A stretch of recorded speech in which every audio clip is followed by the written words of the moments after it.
What should I put in my LinkedIn headline to stand out from the competition? Okay, great question. I get this a lot. LinkedIn headline. What we want to do is put your XYZ statement. Okay, so I help X. X is your target market. Accomplish Y. Y is the problem you solve using Z. And Z is the method for solving that problem. So as an example for myself, I help executive level job seekers overcome ageism and recover their income by helping them optimize their LinkedIn profile, or by helping them create a video resume, or whatever it is, okay? Whatever the method is for solving that problem, okay? So you want to have your XYZ statement, and then you want to have keywords after that, okay? And then a call to action, okay?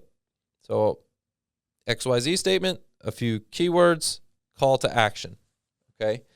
Now, what is your call to action? Your call to action could be tools in my featured section, right? Direct them to your featured section, or DM me to learn more, or whatever the case may be. But you want to have some simple little short call to action, and ask ChatGPT to help you create one. Have it list 50 short call to actions that you could put at the end of your headline, and it'll shoot out a whole bunch of them that you can choose one that you really like. But think about, where do you want that person to go next? That's super important. They're on your profile. They're looking at you.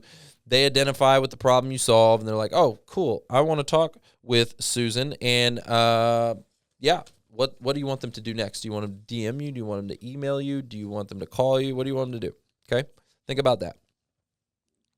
All right, next up, we got Robert from Atlanta, A-Town in the house.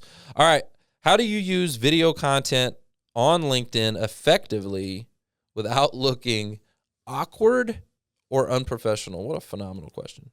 Okay, how do you use LinkedIn video content on LinkedIn effectively without looking awkward or unprofessional? Well, you're only going to look awkward and unprofessional if you're not being yourself, okay? If you're trying to fit a mold, you're going to look awkward, okay? So be authentic, be genuine. When you're creating content, tell stories. The more stories that you can tell, facts tell, stories sell. So I would highly encourage you to tell stories, because that is going to put you and put the audience in a place where a visualization, so they're going to be less focused on you. And also remember that you can add in B-roll, and you can add in different elements into your video to really make it pop and really make it shine, okay? But most importantly, be authentically you, right? Don't try to be, like, I'll give you an example. There are some motivational speakers that I really, really, really highly look up to. I love their style. They motivate me. They get me going. Eric Thomas, E.T., is one of them, okay? And he's like, blah, blah, blah, blah, blah, and he's no nonsense, and he's yelling, and he's like, blah, blah, blah. Okay? That's not my style, though, okay? I could try to emulate that, but it's just not going to work for me. It's his style. It's authentically who he is. He's like that football coach who's yelling at you. But that's not me.